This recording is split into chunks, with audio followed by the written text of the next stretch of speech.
This is WCN, the Whole Care Network. You talk, we listen. Content presented on the following podcast is for information purposes only. Views and opinions expressed during this podcast are solely those of the individuals involved and do not necessarily represent views of the Whole Care Network. Always consult your physician for medical and fitness advice, and always consult your attorney for legal advice. And thank you for listening to the Whole Care Network.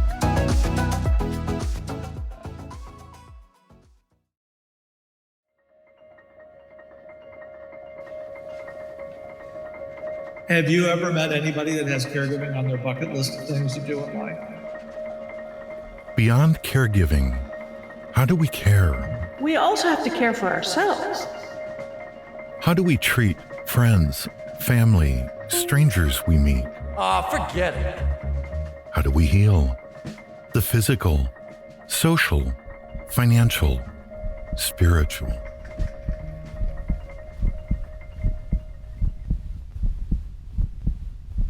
Hello.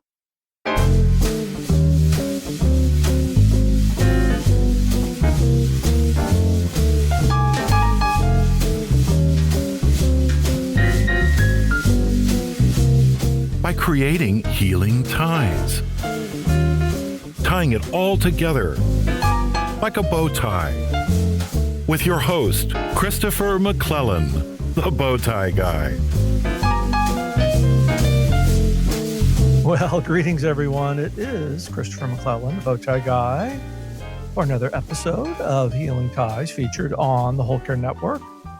On the Whole Care Network, we are all about story sharing and resources because we believe it's through story sharing where diversity meets the road to collaborate on a common cause. And our common cause is supporting caregivers before, during, and after caregiving ends. And as you know, we're celebrating National Family Caregivers Month with the reboot of the popular Healing Ties podcast. Well, I think it's popular, but some people have told me that too. And to celebrate National Family Caregivers Month with the soft launch of our new Whole Care Network website going on at the same time, we've got a variety of things happening. So I invite you to go and visit our new website at thewholecarenetwork.com. Well, actually, you've got to go to the old site to get to the new site. But once you get to the new site, you'll be introduced to Bo. And I know as soon as you see Bo, you're going to get it because Bo ties things together on the Whole Care Network. And during our soft launch, we're asking our listeners to provide us with feedback on our new site so we can continue to build our new site in a way that makes it easy for you to search the content that you're looking for. Oh, and by the way, you'll be able to search content on the new Whole Care Network website via our 4 pillars of care. That's our physical, social, financial, and spiritual care. And be on the lookout for our new YouTube channel featuring our live shows, our streaming 24/7 radio station, and a few other exciting things happening on the Whole Care Network in 2021. Well, enough from me. Let's get to our guest. My guest on this episode of Healing Ties is Kate Fassbender from the Dementia Letters Project. As the creator of the Dementia Letters Project and the granddaughter of someone who's lived with vascular dementia, Kate has played a range of roles and walks with those on their dementia journey, magnifying the importance of creating the human connection. Digging into her ArtBin, and I can't wait to get into that on the show today. As a classical trained musician, studio artist, theater maker, and using her academic foundation in the Creative Arts Therapies, Kate serves others on the pillars of education, life enrichment, and support. And Kate, welcome to Healing Ties. It's great to visit with you today. Yeah, great to visit with you. Thank you for having me. What an awesome background you have. Oh, thank you. Yeah. Now, I had the opportunity to read a little bit, and I know you've been on one of our other podcasts on the Whole Care Network, but tell our listeners about you and your background from your words. Yeah. So my journey, I say, started long before I even knew what careers were even in aging and dementia, and long before I even really knew what dementia was. I was sitting in a sixth grade science class, and we started talking about memory and the brain.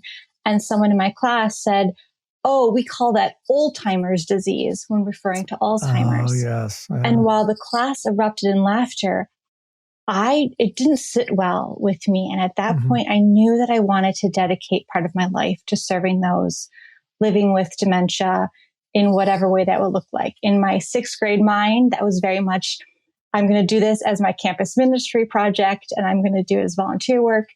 And it kind of evolved as I learned about the creative art therapies, as I learned about the different professions within aging. I saw that it could also become a professional path for me, but I knew it wasn't going to be in the form of a doctor or a social worker, because I didn't really have an interest in those paths. And so I continued to learn about dementia and learn about the different ways that you can support those living with dementia. And then my grandmother was diagnosed with vascular dementia in 2005. Oh. And it became a pivotal moment for me, because I realized what the caregiver journey looked like. Very good. From the granddaughter's eyes. I could see what my parents are going through, the doctor's appointments she had, all these things. But it also changed how I was ultimately going to work in dementia. I saw how the creativity and music and using the arts and all these things tapped into that emotional memory of my grandmother. And it became a new way for us to connect in ways that my cousins and some of my aunts and uncles were even hitting that brick wall time and time again. Yet I was able to get through because we laid the foundation of music first. We would listen to music while we would decorate her Christmas tree, or while we were setting the dinner table, that sort of thing. So I had that experience. And then I ultimately chose to get my undergraduate degree in art therapy. And that was really what propelled me forward into wanting to live a creative life in the dementia realm, and helping all those living with dementia and their care partners also live a very creative life, because I saw this power that, since then, more and more research has come out to support what I was witnessing firsthand during that journey. Oh, goodness. This just kind of gives me chills. And I'm going to share a quick story, if you don't mind, because I'm not a artistic person myself, even though I want to be. But when this is a number of years ago, when I was involved in clinical pastoral education at a hospice here in Florida, we had the opportunity to visit with a family, and the woman she hadn't been responding for a couple of days, and the chaplain ordered music therapy, and I just remember it was like it was yesterday. The lady came in with her guitar, and she played contemporary songs that the patient would recognize. After about 15, 20 minutes, she opened her eyes, and she was able to talk a little bit, not a whole lot, to her family. But they were able to have their goodbyes. And she passed the day or the next day. She never regained consciousness, but it was from that experience of that music therapy. It's like, that was, for me, was what was the greatest experience I ever had in hospice. And then talking to you about that, when you mentioned that, I just knew that you would want to hear that part. Yeah.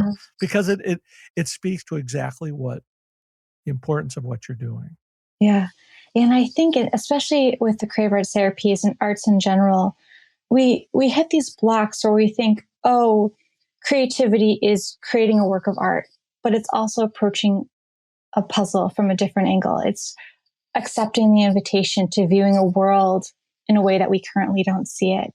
And using, the creative arts therapies and the arts, we are allowed to go to deeper levels than just surface joy. Now, that we should never underestimate or diminish joy at all. It's a very important part of all of our lives.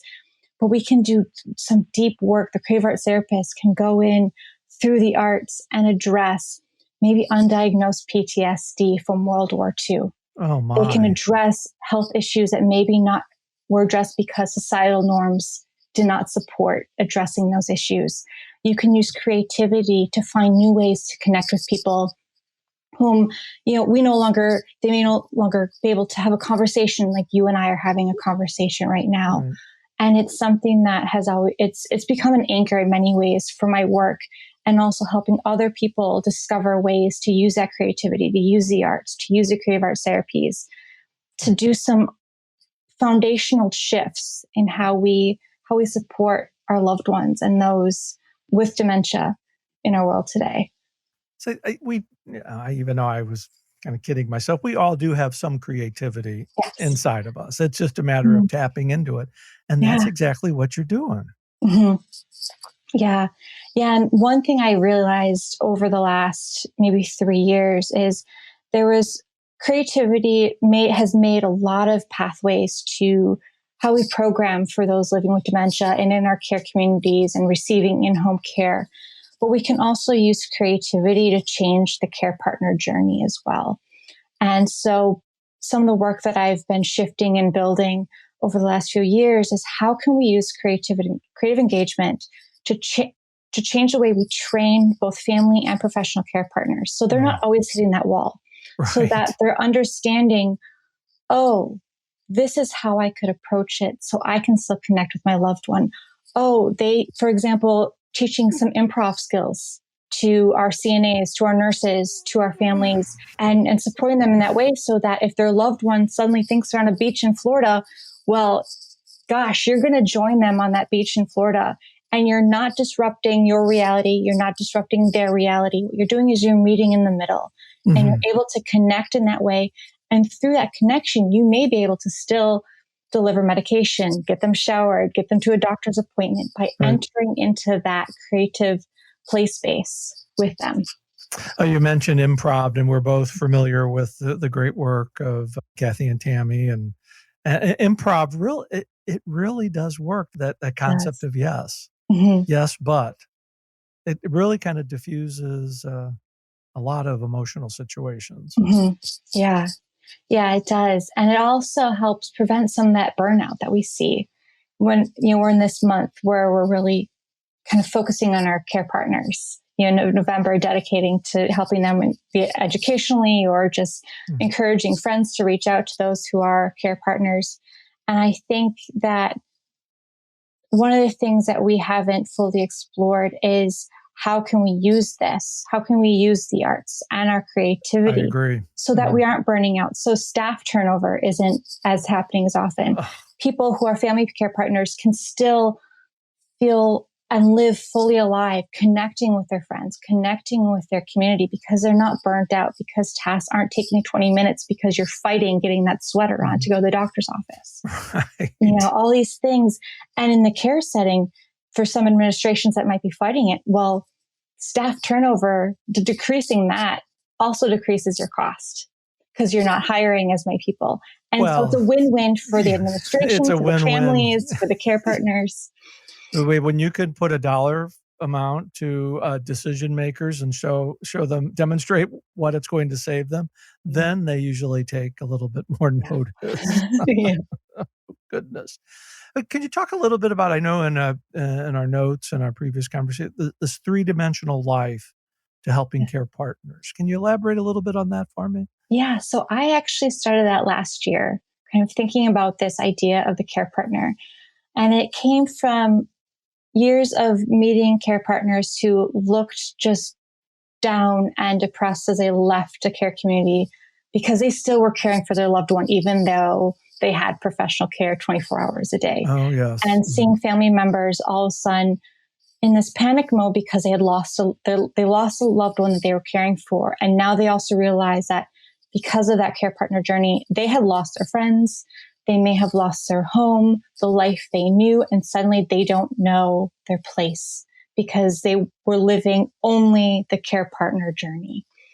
And then last year, my grandma who fell, my mom ended up being a full-time care partner for her. Mm-hmm. And so I started seeing in a new way from the adult lens instead of the, the teenage lens, that yeah. care partner relationship. And so I created the three-dimensional care partner project to kind of help shift how we view the role of being a care partner. It is a very important role. It still may take up most of our time, but we can live fully alive within that. And it starts with simple steps, with saying, okay, I have all this to do. I don't know how I'm going to do it. I really need 3 of me to care for my loved one today. But you know what? I'm going to enjoy the first view out of my window when I open my blinds. And I'm going to enjoy that. And I'm going to see the awe and beauty in that sunrise, or the gloriousness of that first sip of tea or coffee in the morning, and taking those steps to help them realize what they love about in their life, who they are, and ways to carry that with them while they are still helping their loved one get to the doctor, helping their loved one move from the dining room chair to the living room chair, doing all these things and kind of in increasing steps. So starting really small and then moving on to how can you maybe start a pen pal relationship with a friend that you don't have time to see them, but you still need to connect, or a phone call. You do, yes. Yeah. How can you find maybe 15 minutes on a Tuesday afternoon, every Tuesday, to have a conversation with a friend, a loved one? Maybe it's even finding a church that supports your loved one with dementia, joining you so that you can have that parish community, that faith community with you. Or how can you find a half hour once a month to meet with a spiritual director, or someone who is kind of a sounding board for you? And so it's all about that experience and building that community as well. Now you're tapping back into my seminary experience. So I'm really enjoying I'm enjoying the entire conversation, but it's getting me back to some far gone days that I don't often think about, but are really still a part of my life. And I think what I'm hearing here is you're building a community that features dignity, hope, and joy. Yeah. Yeah. That is one of the first things that I noticed. I didn't see it so much with my grandmother because she had an amazing care team. Her doctor was incredible. My parents were always treated her as a person that she was and could continue to be for them. But when I started working with others, I noticed how dignity was stripped away as the clinical world entered more and more into their lives, whether they had dementia or just needed more physical care. And I knew that I personally have always believed that everyone deserves to live with the dignity that they were born with. And, very much so. From birth to death, live with that full dignity and a fullness of life. And it kind of became something that I talk about more after working with an individual on an assisted living floor, who he had one of the smaller rooms, because if you had a larger room, you could have a garden view, or if you had more money for this, you could have, it was very class-like almost on this floor. And he was saying, well, I'm not wealthy. And I said, but look at all the friends who come in to see you day after day. You are wealthy in friendship. Look at the smiles that you receive and how much people talk about the joy that you bring into their lives. You are wealthy in joy. And so I really started, through the work that I do and through conversations and the language that I use, try to really pull out those things, being wealthy in creativity and connection and joy and dignity, because sometimes they can get, tossed aside as we go to that clinical and medical test. Exactly. We get so clinical that we forget that there's this completely other side that can be just as comforting and confirming, that I think, I'll just go ahead and say some people in the medical field just need a little training on. Yeah. Yeah, because their roles are, that clinical role is necessary, but we need to maybe send them an invitation to open up to new ways of being. Okay, I've got another. You just triggered another memory about hospice. Can I share this with you too? Yeah. My listeners, but we were in the review class, and this big burly doctor came in. I mean, he was probably I remember this like it was yesterday. He was 6'6". He probably weighed about 300 pounds. He And he came in with this really deep voice, and he sat there and told the class, he said, I had lived my entire life in curative medicine, and his parent got sick, and he had to deal with the personal as it related to palliative care. He did know nothing about palliative care. And it was through the experience of dealing with his parent, I forget if it was a mother or father, he saw the benefits of palliative care and switched from a curative to palliative. And he said it completely changed his life, and how he realized that he used to think he could cure everybody. Mhm. And now I think that I got to think about how he said this. He says, I know I can't cure everybody, but I know I can help heal an entire family. Huh. And I mean, it's just kind of like, it just stuck with me over these years. And okay, I'll admit it. It's almost 20 years ago, but it reminds us about how powerful our stories are and our experiences are, and why they're important to share these things with us. And look what you've done for me today. You just you just brought me back some really wonderful memories, because the work you're doing, that really wasn't around 20 years ago when this is a kind of a new field, and it's a much, much needed field to help take the pressure off the healthcare workers and bring some joy and comfort to families. Yeah. I don't even think it was really a thing when I graduated from college. It only maybe in the last 5 years did I start seeing people kind of go, oh, this is something that we need to add some weight to this, because it's powerful. I think you knew this in 6th grade. I'm just trying to go back into probably. I think you did. Great. Well, Kate, this is a good time for us to take our break. And like I'm doing with all of our 30 and 30 guests, we're going to want to know a fun fact about you that I don't know, and our listeners are going to be real interested in hearing. How does that sound?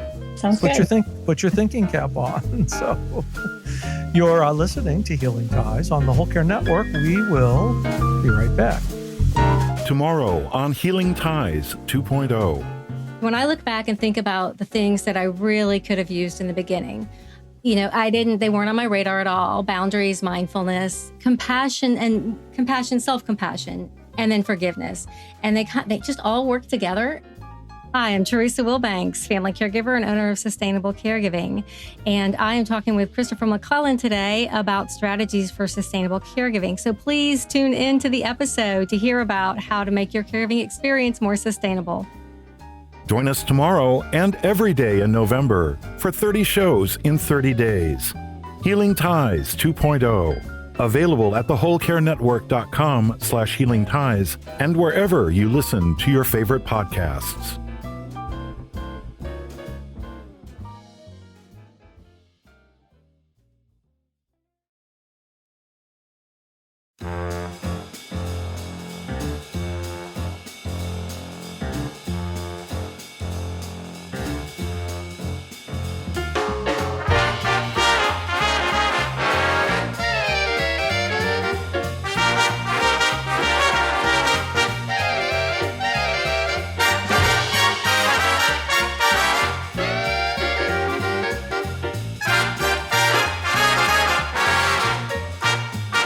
Well, welcome back, everybody. I am continuing my wonderful conversation with Kate Fassbender from the Dementia Letters Project. And Kate, before the break, I warned you, I'm going to put you on the spot. We want to know one fun fact about Kate Fassbender that everybody wants to know.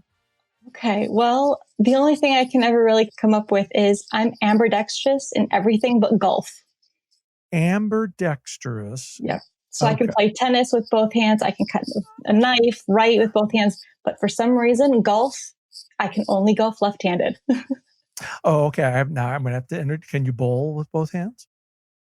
I haven't tried that. So maybe this is a true statement. When I come for a visit, we'll go bowling, because that's about the only sport I could do without my body breaking down. But, no, that's pretty cool.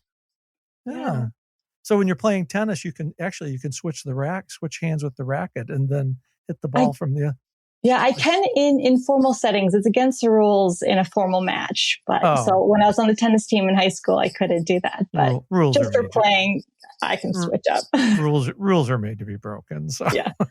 And they won't notice because you'll do it very fast. So. Yeah. Well, that's a great talent to have too. This is just a delightful visit, and I hope we can do more of these with you, Kate. Would love you to be a part of the Whole Care Network, and that'd be great. Yeah. But we just got a couple of minutes left. Could you let all our listeners know how they can reach out to you, find you on the internet? Just please provide all your contact information.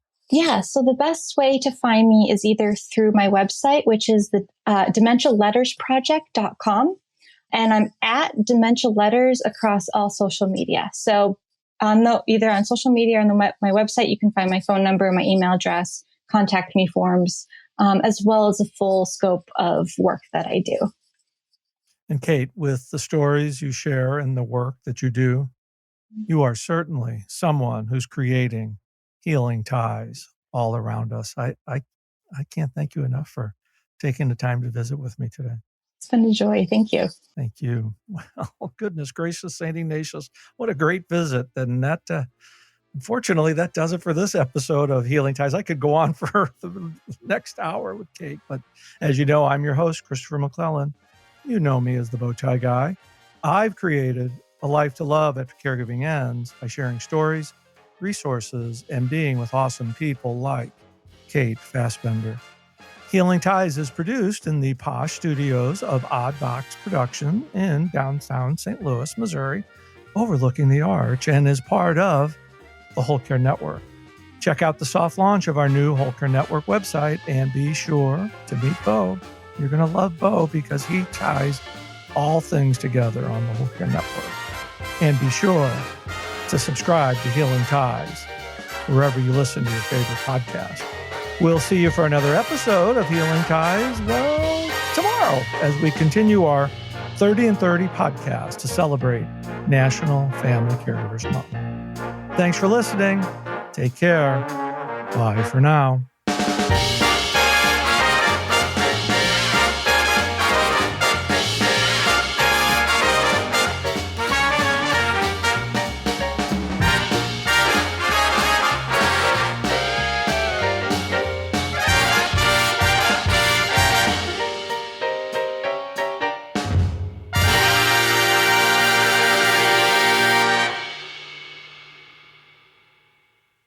Ciao.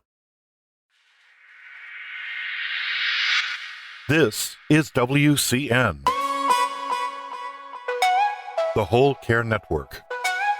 You talk, we listen.